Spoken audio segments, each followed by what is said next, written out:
If you observe carefully the trajectory of people who have accumulated real wealth throughout history, you'll find an interesting pattern.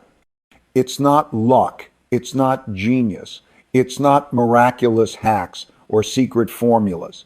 It's the deep understanding of how money really works, and more importantly, how time works for you or against you. Today, I'm going to share with you the fundamental principles that, when applied consistently and disciplinedly, can accelerate your journey to the first $100,000. But before you think this is just another empty promise, let me be clear. There's no such thing as record time without solid foundations. What exists is the intelligent application of timeless principles that have been tested through decades and crises. The difference between those who reach this milestone in 3 years versus 15 years isn't in genius. It's in understanding systems. And if you understand systems, you understand how to accelerate results without taking unnecessary risks. Over the next 40 minutes, we'll dive deep into the anatomy of wealth building. We'll understand why some people reach financial milestones quickly, while others spend decades trying. And more importantly, we'll translate these insights into practical actions you can implement immediately. History is an excellent teacher when it comes to wealth building. If we look at the last 100 years, we find a fascinating pattern. The first $100,000 has always been the hardest milestone to reach, but also the most transformative. During the Great Depression of the 1930s, those who understood economic cycles didn't just survive, they thrived. John D. Rockefeller Jr., for example, said that the best time to make money was during panics and depressions. Not because he was insensitive to suffering, but because he understood that crises create opportunities for those who are prepared. In the 70s, during America's great inflation, when rates reached 18%, we saw another interesting pattern. Those who owned real assets, real estate, stocks of companies with pricing power, commodities, protected themselves while others' savings melted away. An apartment bought for $50,000 in 1970 was worth $150,000 in 1980, not because it became better, but because the dollar lost purchasing power. In the dot-com bubble of the 2000s, those who diversified remained solid, while speculators lost everything. Warren Buffett was criticized for not understanding technology because he avoided internet stocks during their peak. But when the bubble burst, Berkshire Hathaway remained strong while the NASDAQ lost 78% of its value. And in the 2008 crisis, we saw the same pattern again. Those who had solid principles turned crisis into opportunity. Real estate in Miami fell 50%. Stocks of solid companies like Coca-Cola and Johnson & Johnson went on sale. Those who had capital and discipline bought. Those who depended on excessive leverage lost everything. The pattern is always the same. It's not about perfect timing. It's about consistent preparation and understanding cycles. The $100,000 is significant because it represents a mathematical inflection point. It's when compound interest begins to work visibly. With $100,000 invested at 8% per year, you earn $8,000 annually without doing anything. That's more than many people save in an entire year. It's when you have sufficient capital to take advantage of bigger opportunities. It's when you move from the financial survival phase to the exponential growth phase. But there's something deeper. The first $100,000 tests your discipline, your patience, your ability to stay the course during turbulence. If you can reach $100,000 following solid principles, you've developed the mental skills necessary to reach the first million. Einstein supposedly said that compound interest is the eighth wonder of the world. Whether that's true or not matters little. What matters is understanding why this statement makes mathematical sense. Let's look at practical numbers. If you invest $1,000 per month with an average return of 8% per year, you'll reach $100,000 in approximately 7 years and 6 months. If you can invest $1,500 per month with the same 8%, that time drops to 5 years and 4 months. If you can invest $2,000 per month, you'll get there in 4 years and 3 months. If you can invest $3,000 per month, you'll get there in 2 years and 11 months. But here's the most important insight. The difference isn't just in the monthly amount. It's in the intelligent combination of three critical factors that work in synergy. First, the savings rate. Second, return on investment. Third, temporal consistency. Most people obsess over the second and ignore the other two. This is a fundamental error that can cost decades. The mathematics of compound interest is relentless in both directions. If you start early, it works extraordinarily in your favor. If you start late, each year of delay has an exponential cost.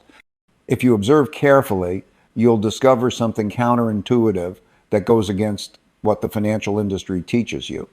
A person who saves 40% of income with a 6% annual return will reach $100,000 faster than someone who saves 15% of income with a 12% return. Why does this happen?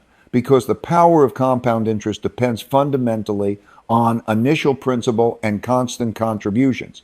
Return amplifies what already exists, but without a solid base to amplify, even extraordinary returns produce modest results. Consider two real scenarios. Scenario A, John earns $60,000 annually, saves 40%, $24,000 per year, invests in S&P 500 index with historical return of 8%. Scenario B, Peter earns $100,000 annually, saves 15%, $15,000 per year, invests in individual stocks achieving 12% return. After 5 years, John has $141,000. Peter has $101,000. John reached $100,000 earlier and has more money despite lower salary and lower return. The lesson is profound. You can't control the market, but you can control how much you save. It's not necessarily a matter of earning more money. It's a matter of intelligently optimizing what you already earn. This doesn't mean living like a monk. It means being intentional about where your money goes. The difference between saving 15% and saving 40% of income rarely lies in cutting necessities.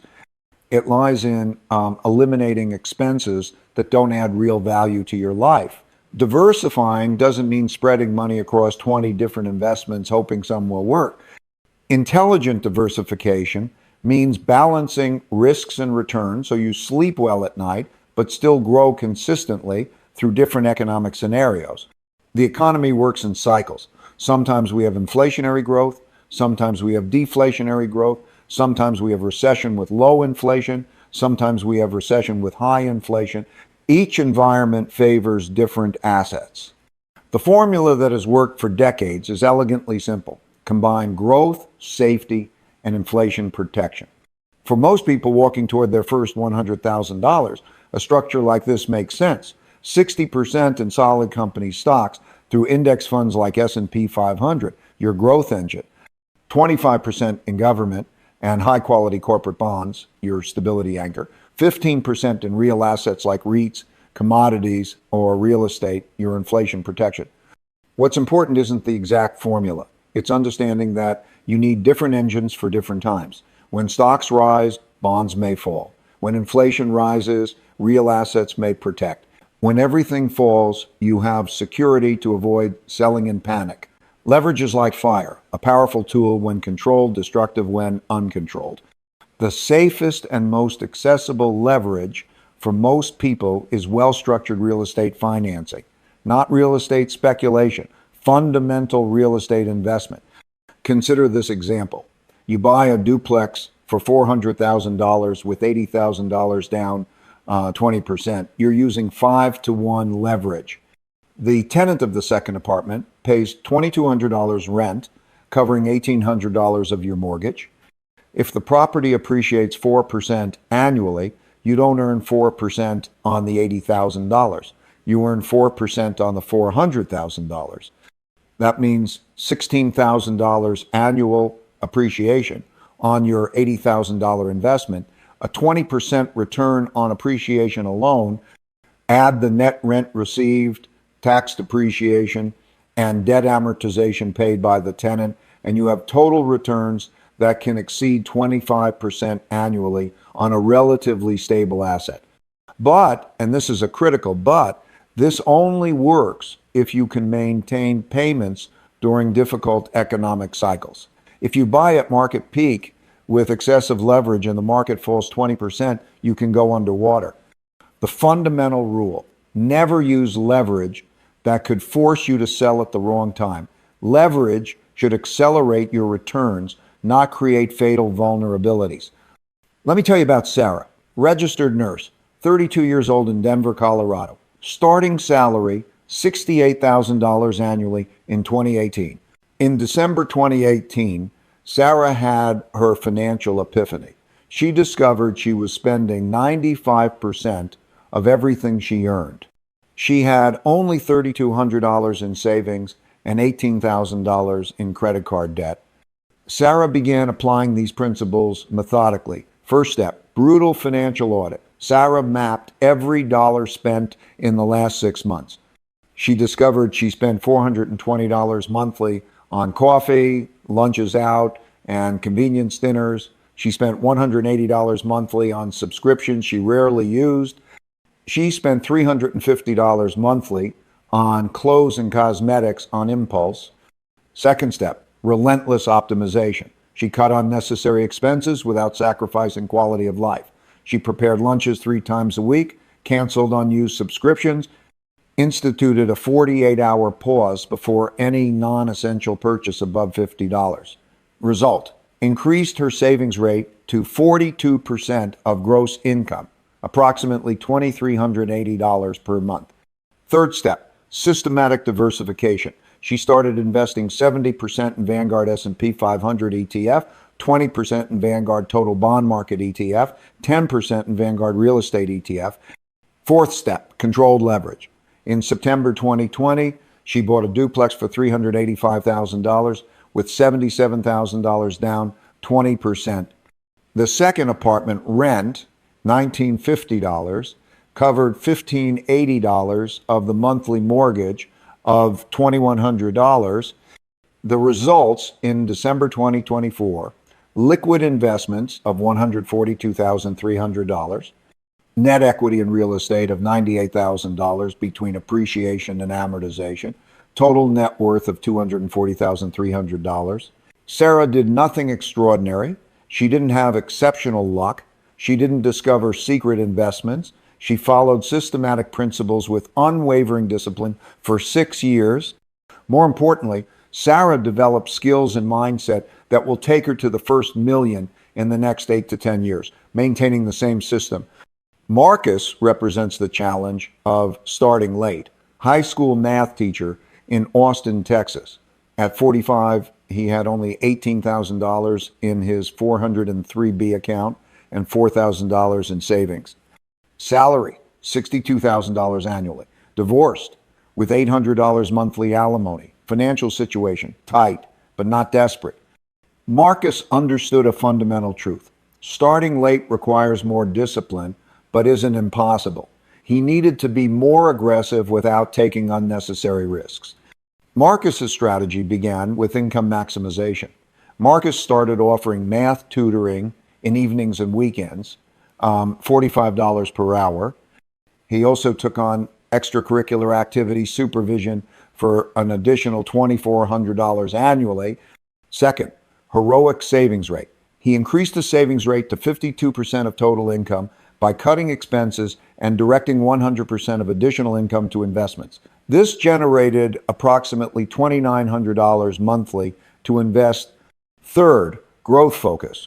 Due to time urgency, Marcus allocated 85% to stocks, a mix of S&P 500 and small companies, 15% to bonds. More aggressive strategy, but appropriate for his situation. Fourth, scalable side business. Marcus created an online SAT math preparation course. He invested 100% of profits in the first 2 years. The course generated $18,000 annually in passive income by 2024. Results after 4 years, 2020 to 2024, accumulated investments of $126,400. Passive income from course of $18,000 annually. Retirement projection of $1,200,000 at 65. The crucial lesson, it's never too late to start, But the later you start, the more creative and disciplined you need to be. Mark has transformed his expertise into multiple income sources and invested systematically. Lisa began her journey at 28 with temporal advantage but modest salary. Radiology technician at a clinic in suburban Phoenix, Arizona. Starting salary, $52,000 annually. Lisa understood she had time as an ally and used it intelligently. First strategy, total automation. Lisa set up automatic transfers of 35% of her gross income directly to investments. She never even saw the money reach her checking account. Second strategy, planned career progression. Lisa certified in CT scans and MRI. In 3 years, her salary rose to $71,000 annually. Third strategy, living below her means. While colleagues bought new cars with salary increases, Lisa kept her 2015 Honda Civic and directed increases entirely to investments. Result, Lisa reached $100,000 in investments at 34, 6 years after starting. Not through spectacular returns, but through relentless consistency and gradual income increase. Lisa's insight, starting early, allows more conservative strategies. She never needed to take heroic risks because time worked in her favor. The median American household income in 2024 is approximately $72,000. That means half of families earn less, half earn more. With the right principles, this income is more than sufficient to reach the first $100,000 in 5 to 7 years. The problem isn't income, it's systematic behavior. According to Federal Reserve data, 40% of Americans couldn't cover a $400 emergency without borrowing. This isn't an income problem, it's a personal financial system problem. The most common behavioral trap: you spend first and save what's left. The correct approach is pay yourself first and live on the rest. This simple inversion transforms financial trajectories. With recent years' inflation, $100,000 today has approximately the purchasing power of $82,000 from 2019. This makes having a solid wealth building strategy even more urgent. It's not just about accumulating dollars. It's about accumulating real purchasing power. The dollar in your savings account loses value every day it sits idle. That's why diversification in real assets is crucial. When the dollar loses value, assets like stocks of companies with pricing power, real estate in desirable locations, and basic commodities tend to maintain their real value. Companies like Coca-Cola, Microsoft, and Johnson & Johnson can raise prices when costs rise. Real estate in metropolitan areas benefits from inflation. Commodities like energy and food are inflation itself. Time is relentless in both directions. Let me show mathematically how starting age dramatically impacts savings requirements. If you're 25 and want $100,000 at 35, investing $580 monthly at 8% annually will get you to $100,000. Required savings rate with $50,000 salary, 14%. If you're 35 and want $100,000 at 45, investing $920 monthly at 8% annually will get you to $100,000. Required savings rate with $70,000 salary, 16%. If you're 45 and want $100,000 at 55, investing $1,400 monthly at 8% annually will get you to $100,000. Required savings rate with $85,000 salary, 20%. Time is your greatest ally or your greatest enemy. There's no neutrality. Each year of delay has exponential cost. Before investing a cent, you need to know exactly where you stand financially. Most people avoid doing this because they're afraid of what they'll find, but you can't improve what you can't measure. List with mathematical precision. All monthly income, net salary plus extras plus freelance. All monthly expenses by category: housing, transportation, food, insurance, entertainment. All debts, balance, interest rate, minimum payment. All assets, checking account, savings, investments, real estate. Use apps like Mint, YNAB, or simply spreadsheets for 3 months of detailed tracking. Before thinking about $100,000 in investments, have at least $15,000 in emergency reserve in high liquidity account, high yield savings account, or money market. This isn't pessimism, it's realism based on probabilities. Crises happen, jobs are lost, medical emergencies arise, cars break at the worst moment. Without emergency reserve, you'll be forced to sell investments at the worst possible time, exactly when you need them to recover. Credit card charging 18% annually, personal loan at 14%, pay first, invest later. The math is relentless. It makes no sense to seek 8% investment returns while paying 18% on debt. Paying high rate debt is equivalent to a guaranteed investment with the same return. Exception: mortgage and student loans with low rates, below 5%, can coexist with investments. Discipline is limited, system is infinite. Remove decisions from your daily willpower and transform into automation. Configure immediately. Automatic transfer on payday to investment account. Automatic dividend reinvestment. Automatic 1% increase in savings rate with each salary increase. Automatic quarterly portfolio rebalancing. Your diversification strategy should evolve as your capital grows. First $25,000, total simplicity, 100% in Vanguard, total stock market ETF or S&P 500 ETF. Focus on maximizing contributions, not optimizing returns. $25,000 to $60,000 basic diversification, 70% domestic stocks, 20% bonds, 10% international, $60,000 to $100,000 sophisticated diversification, 50% domestic stocks, 20% international, 20% bonds, 10% REITs. Above $100,000, advanced strategies, consider direct real estate investment, add small commodity positions, explore additional tax-advantaged accounts. Every 3 months, dedicate 2 hours to completely review your financial situation. Are you on track for $100,000? Need to adjust savings rate? Does the investment mix still make sense? Have there been significant changes in income or expenses, tax opportunities to leverage? Don't be obsessive checking daily, but be consistent in systematic reviews. The long-term investor's greatest enemy isn't the market, it's emotional behavior. In moments of runaway highs, you want to put in everything. In crash moments, you want to sell everything. Both are natural emotions that destroy returns. Create written rules for emotional moments. If the market rises 30% in 1 year, I'll maintain my regular contributions without increasing. If the market falls 25%, I'll maintain my investments and consider increasing contributions if possible. I won't make changes based on news or economic predictions. Before any significant change, I'll wait 72 hours and consult my rules. Reaching the end of this discovery journey, I want to leave you with some reflections that transcend numbers and strategies. Reaching the first $100,000 isn't about financial genius or perfect market timing. It never was. It's about understanding that simple systems applied consistently over time produce results that seem extraordinary to external observers.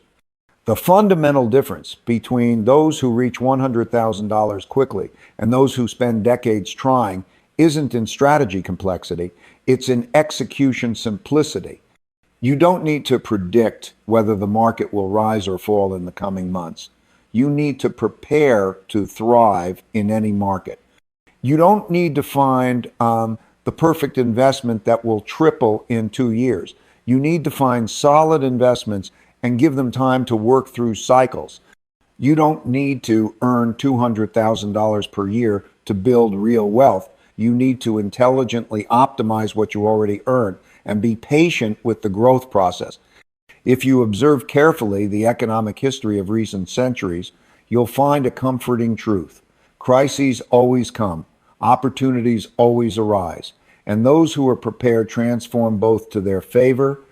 The first $100,000 is just the beginning of a much larger journey, but it's the most important beginning Because once you understand how you reach the first $100,000 following solid principles, you understand how to reach the next $100,000 and the next $200,000 and eventually the first million. More important than accumulated money are developed skills, discipline, patience, long-term thinking, resistance to emotional impulses, and understanding how economic systems really work. These skills, once developed, become your most valuable capital. Because even if you lost all money tomorrow, and this has happened to many great investors in history, you would have the capacity to rebuild. It's not a question of whether you'll reach $100,000. It's a question of when, and when depends entirely on how seriously you take these principles starting today. Not tomorrow, not Monday, today. If you observe carefully your current situation and apply these fundamentals systematically, you'll discover something interesting. Money was never the real problem. The absence of system was the problem. And now you have the system. History doesn't repeat, but it rhymes. And wealth building principles rhyme across centuries. What changes are tools and technologies. What remains are fundamentals. Disciplined savings, diversified investment, patience with time, and humility before cycles. These principles worked during the Industrial Revolution, during 2 world wars, during the Great Depression, during the Internet era, during the 2008 crisis, and will work during the next crises and opportunities we can't even imagine yet, because they're based on fundamental characteristics of human nature and how economies work. And those don't change. Now, it's up to you